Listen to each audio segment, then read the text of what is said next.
হাজির হলাম।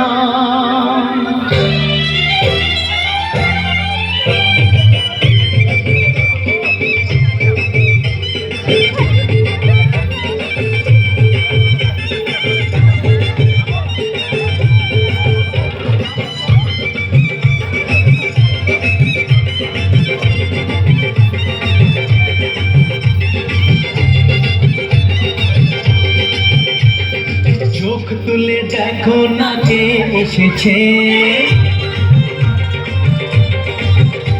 আরে নতুন করে আবার বিয়ের সানাই বেজেছে।